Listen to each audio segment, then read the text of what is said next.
ये सरभोग से जो आपके एमएलए होंगे कॉमरेड मनोरंजन तालुकदार, और इस मनोरंजन तालुकदार को हम कई दशकों से जानते हैं, छात्र आंदोलन के समय से। इतना अच्छा कोई एमएलए आपको मिल नहीं सकेगा जो आपकी बात को विधानसभा के अंदर रख पाएगा और आपकी समस्याओं को हल करने के लिए वहाँ पर आवाज़ उठा के लड़ पाएगा।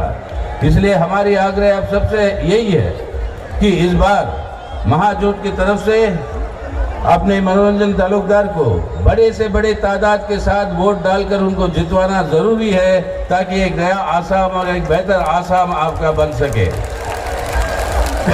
और इसके लिए, और ये क्यों चाहिए इस समय, इसके बारे में कुछ बातें मैं आपके सामने रखना चाहूँगा। जब हम दिल्ली से आ रहे हैं, दिल्ली के अंदर यही चर्चा हो रहा है कि आज असम के चुनाव के अंदर क्या परिणाम होंगे। बहुत प्रचार चल रहा है हमारे भाजपा की तरफ से। शासक पार्टी है, पैसा बहुत है उनके पास। इस सब का इस्तेमाल करते हुए वो यही कोशिश कर रहे हैं कि फिर से असम के अंदर उनकी सरकार बनेगी। लेकिन दिल्ली के अंदर विश्वास किसी को नहीं है। जब यहाँ पर इतने लाखों तादाद में लोगों को देख रहे हैं, और बाहर भी हमने जो देखा, जितने लोग अंदर है यहाँ पे उससे ज़्यादा बाहर है सड़क के ऊपर, तो यही बात साबित कर देती है। प्रधानमंत्री साहब यहाँ पे आकर असम के अंदर कहा कि ये महाजोट जो यहाँ पे है, ये महाजोट नहीं है, ये महाझूठ है। अरे प्रधानमंत्री, सबसे बड़े महाझूठ तो आप हो। आप हो प्रधानमंत्री सबसे बड़ा महाझूठ, जो पिछले 6 साल से इतने झूठे बातें बोलते हुए आए। असली सच क्या है, झूठ क्या है, आसाम के लोग जान गए। क्या क्या वादा किया आपने 6 सालों में? अच्छे दिन लाएंगे। क्या अच्छे दिन हमारे आए? आज 6 साल के बाद प्रधानमंत्री लोग कह रहे हैं हमारे पुराने दिन दे दो वापस। 6 साल से पहले वाले दिन वो आज के दिन से अच्छे हैं। आपने इतना बर्बाद कर दिया हमारे देश और हमारी अर्थव्यवस्था को, हमारे लिए हमारे दिन और बुरे हो चुके हैं। क्या वादा किया था? आज 70% हमारी देश की जनता 40 साल की उम्र से छोटी है, नौजवान है। हम नौजवान भारत है, नौजवान हिंदुस्तान है, और इनको चाहिए नौकरी, रोजगार। 6 साल पहले प्रधानमंत्री क्या बोल गए? हर साल 2 करोड़ नौकरियों की सृष्टि करेंगे। यानी आज तक 12 करोड़ नए नौकरियों की सृष्टि होनी चाहिए थी। ये था प्रधानमंत्री का वादा। आज हालत क्या है? 15 करोड़ से ज्यादा जो इस कोरोना से पहले जो नौकरी में थे, 15 करोड़ से ज्यादा लोगों की आज नौकरी से छटनी हो गई। जो रोजगार में थे आज बेरोजगार है पूरे देश भर में। और इन लोगों को नौकरी का बेरोजगारी भत्ता दो, ये बात हम कहते हैं तो सरकार कहता पैसा नहीं है। अरे करोड़ों, लाखों करोड़ों रुपए की लूट मची हुई है देश में, और ये लूट प्रधानमंत्री खुद अपने नाम से ये लूट मचा रहे हैं। प्रधानमंत्री के नाम से एक प्राइवेट फंड खोल रखा है, पीएम केयर्स के नाम से। लाखों के तादाद में करोड़ों रुपए, लाखों करोड़ों रुपए उसके अंदर जमा है। हर मुलाजिम, हर सरकारी नौकर को एक दिन का उसका वेतन वहां पे जमा करना पड़ा। एमपीओ को, हम सबको जो 5 करोड़ रुपए मिलता है हर साल हमारे क्षेत्र के विकास के लिए, उसका 5 करोड़ का 2 साल का यानी 10 करोड़ हर एमपी से 10 करोड़ रुपए वसूल कर लिया प्रधानमंत्री इस कोष में। यानी 8,000 करोड़, 800 एमपी है देश में, उसके 10 करोड़ लगा लो तो 8,000 करोड़ रुपए एक ही दिन में इकट्ठा किया। और इसी तरीके से सभी पूंजीपतियों से पैसे इकट्ठा किए। क्या हो रहा है वो पैसा? प्रधानमंत्री कहता है ये निजी फंड है। निजी फंड के लिए कोई हिसाब हम नहीं बताएंगे, ना हिसाब बताएंगे, कहाँ पे जा रहा वो पैसा नहीं बताएंगे, लोगों से लूट के खरीदा वो पैसा लिया हुआ है, किधर खर्च हो रहा है वो बताएंगे नहीं। लेकिन चुनाव जब आ जाएंगे नजदीक तो आपको नजर आ जाएगा ये पूरा का पूरा पैसा किस तरीके से बह रहा है। करोड़ों रुपए की लूट मची हुई है देश में, और ये लूट जब मची हुई है हमारे बेरोजगार नौजवान को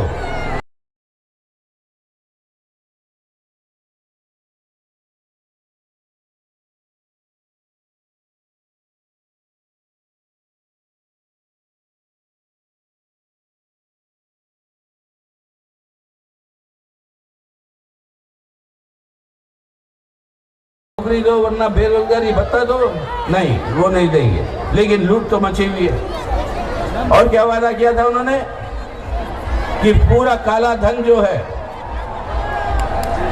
उस काले धन को हम वापस ले आएंगे और हम सबके अकाउंट में 15-15 लाख रुपए आ जाएंगे। 15-15 लाख रुपए की बात कही उन्होंने, और वो 15 लाख रुपए के जगह पर उल्टा अपना जिंदगी भर की जो बचत है वो सब बचत का सफाई जो है वो हो रहा है आज की इस अर्थव्यवस्था में। यानी जितने भी वादा किए वो ये महा झूठ वही बोल रहे हैं। जितने भी वादा किए हैं वो आज जो है ये कह रहे हमारी अर्थव्यवस्था को एक 500 खरब की अर्थव्यवस्था, 5 ट्रिलियन की अर्थव्यवस्था के रूप में बदलेंगे। हालत क्या है? देश के अंदर जीडीपी की गिरावट है, देश के अंदर भूखमरी बढ़ रही है। आज दुनिया के अंदर सबसे ज्यादा बच्चों के अंदर कुपोषण अगर है, जो खाना उनको ठीक तरीके का नहीं मिलता है, तो वो है अपना भारत, अपना हिंदुस्तान। ये शर्म की बात है। एक इतना बड़ा अर्थव्यवस्था बनने की जगह एक पिछड़े हुए देश, बगल का बांग्लादेश का अर्थव्यवस्था अपने से बेहतर है भारत से। ये हालत पे आ गई आज अपने देश की अर्थव्यवस्था। और उन्होंने फिर क्या किया? आत्मनिर्भरता को अंग्रेजी में कहते हैं सेल्फ रिलायंस। सेल्फ रिलायंस का मतलब क्या है अपने प्रधानमंत्री साहब को? सेल्फ है प्रधानमंत्री प्लस रिलायंस है अंबानी, यानी प्रधानमंत्री और अंबानी मिला दो तो आत्मनिर्भरता हो गया प्रधानमंत्री महोदय के लिए। ये है उनकी आत्मनिर्भरता। देश को लूट कर उनको बेच रहे हैं अपने दोस्तों को। आपका हवाई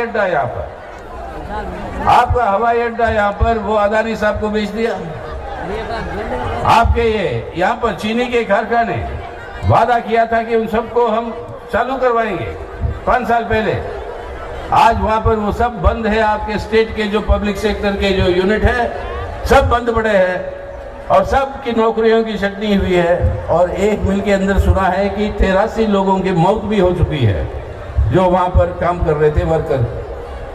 ये हालत करके रख दिया गया अपनी देश की आत्मनिर्भरता के नाम पर। आज सब पब्लिक सेक्टर को बेच रहे हैं। सब पब्लिक सेक्टर संस्थाएं जो है आपके आसाम के अंदर जो ONGC है उसकी भी बिक्री के लिए लगी हुई है। सब बेचो आपके अदानी अंबानी के लिए, अपने दोस्तों के लिए, और देश की संपत्ति को लूटो। प्रधानमंत्री को आपको समझाना होगा इस चुनाव में भाजपा को हराते हुए, यहाँ से मनोरंजन तालुकदार को जिताते हुए प्रधानमंत्री को ये बताना होगा आपको, प्रधानमंत्री महोदय, देश का पब्लिक सेक्टर जो है वो देश की लोगों की संपत्ति है। ये हमारी संपत्ति है, हम सब की। और सरकार जो आते हैं जाते हैं वो सिर्फ एक मैनेजर होते हैं। मैनेजर की कोई हक नहीं बनती बिना मालिक के अनुमति के संपत्ति को बेच सके। मालिक हम हैं, देश के लोग, और देश के लोग मैनेजर को ये अनुमति दिया नहीं है। बिना हमारी अनुमति के वो हमारी संपत्ति बेच रहा है। ऐसी हालत में करते क्या है?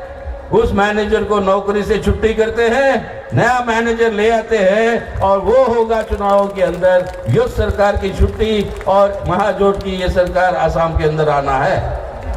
यही है एकमात्र रास्ता। अब ये आगे, अब एयरपोर्ट चले गए, आपके रेलवेज को की निजीकरण हो रही है, BHEL की हो रही है, ONGC की हो रही है, BSNL की हो रही है, आपके स्कूल की हो रही है, कॉलेज की हो रही है, यूनिवर्सिटी की हो रही है, अस्पतालों की निजीकरण हो रही है। यानी आज नौजवान जाकर प्रधानमंत्री से नहीं पूछ सकता कि मुझे नौकरी दो। प्रधानमंत्री कहेगा कि सरकार के पास कोई कारखाने नहीं है, तेरे को नौकरी मैं नहीं दे सकता। जाके पूंजीपति से पूछ, तू जाके बोलो हमारे माताजी पिताजी की चिकित्सा के लिए हमें चिकित्सा चाहिए, तो बोलेगा सरकारी अस्पताल कोई नहीं है, सब निजी हो गया है।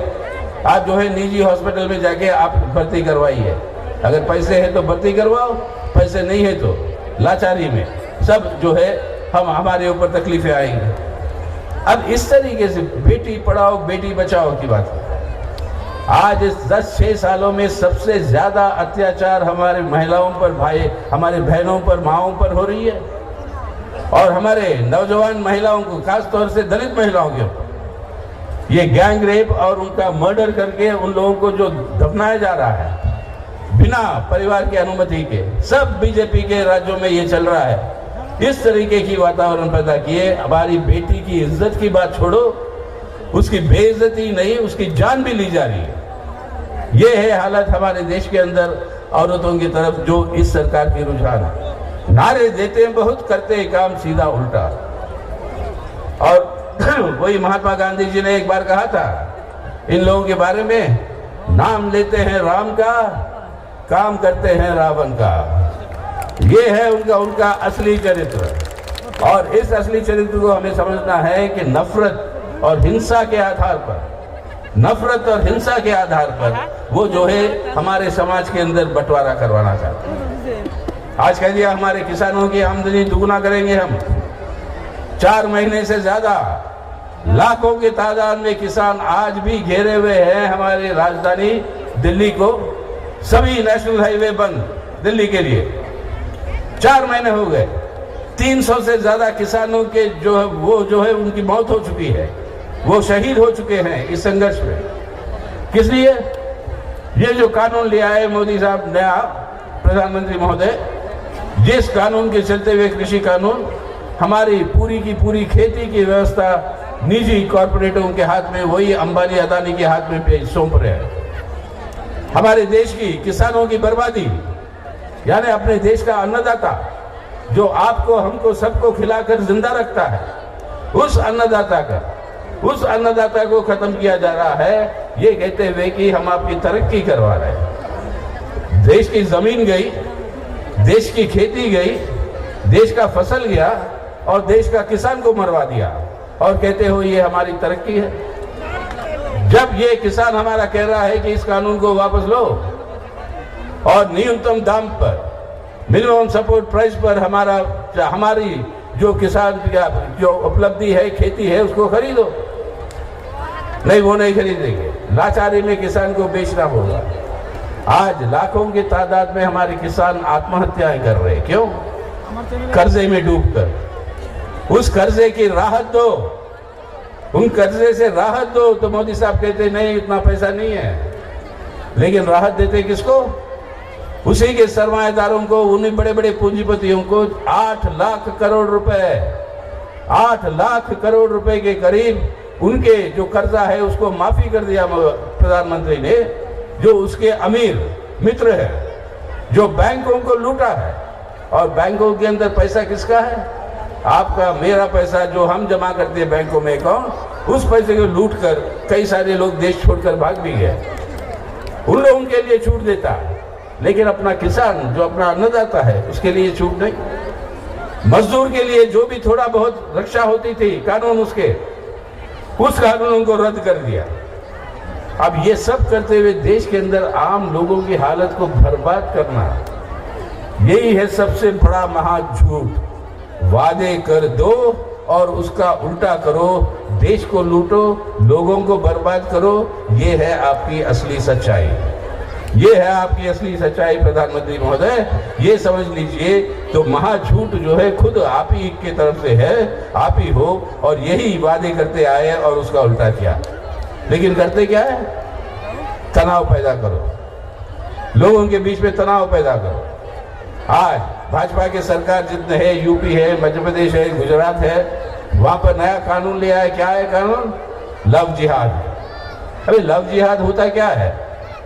देश का संविधान हमें अधिकार देता है, कोई भी अपने लड़का या लड़की, कोई भी नौजवान, उसका अधिकार है वो जिंदगी तय करे किसके साथ वो अपना जिंदगी बिताना चाहते हैं। बेशक घर वालों से, बुजुर्गों से बातचीत करके सलाह लेकर वो तय करे, लेकिन निर्णय उनका है। लेकिन आज प्रधानमंत्री महोदय और उसकी भाजपा का कहना क्या है?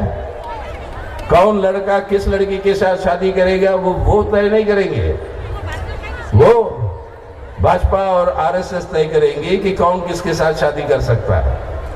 अगर वो बात नहीं मानो तो उसके ऊपर उसको जेल भिजवा दो, उसको जो है अरेस्ट करवा दो, उसके ऊपर कानूनी व्यवस्था करो। यानी दुनिया के हर परिवार के अंदर कौन किसके साथ रहेगा नहीं रहेगा वो लोग तय करेंगे।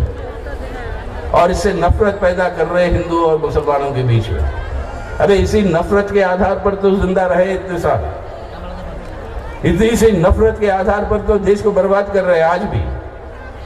आज भी देश को इस नफरत के आधार पर, हिंसा के आधार पर बर्बाद कर रहे हैं। जो पैदा हुए आजाद हिंदुस्तान में, पहले 5 साल आजादी के बाद उस समय जो पैदा हुए हमारे जैसे लोग, हम जो है बड़े हुए एक ही बात से।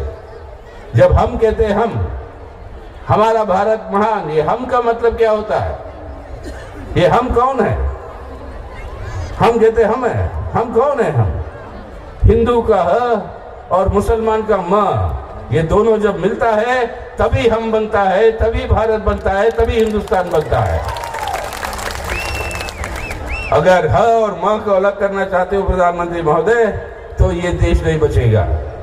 आप इस देश को बर्बाद करना चाहते हो, भाईचारा को तोड़ना चाहते हो, खत्म करना चाहते हो, आपकी लालच के लिए, अपने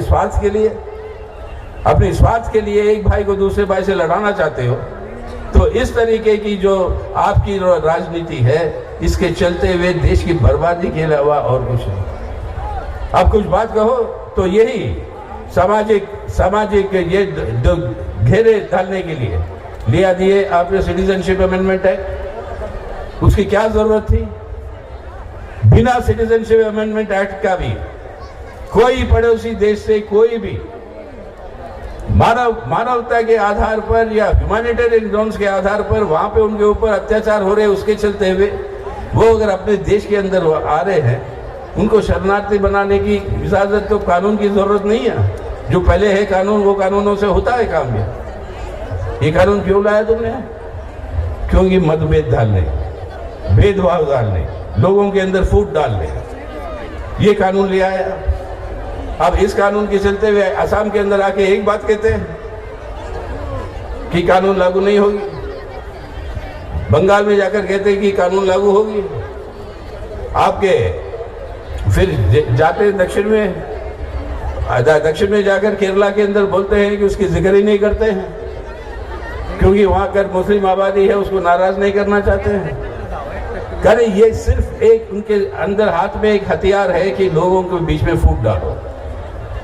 इसके चलते हुए कोई उसका नहीं है, और ये हमारे संविधान के खिलाफ है, जो मजहब को और हमारे देश की नागरिकता को जो नहीं जोड़ता है, और इसका उल्लंघन हो रहा है। तो उसका विरोध हमने किया। लेकिन असम के अंदर आते ही हमने क्या कहा? आज की बात नहीं, जब से असम के अंदर ये बात उठी थी और ये आंदोलन चला था 24 मार्च 1971, वो डेट का जब फैसला हुआ, उस डेट के अंदर से कोई उसका बदलाव नहीं हो सकता प्रधानमंत्री महोदय। उसको लागू करना होगा आपको, और ये हमारे देश की कानूनी व्यवस्था है, सब लोगों की इसका एक पूरा नेशनल कंसेंसस बन चुका है। वो कट ऑफ डेट जो है असम के लिए, वो उसको आपको जो है लागू करना ही है। तो आप ले आए एनआरसी, यहाँ पे 20 लाख के करीब जो हमारे देश के नागरिक के, उनके नाम नहीं है उसके अंदर। वो बोले थे आप सुधारेंगे, उसको सुधारिए।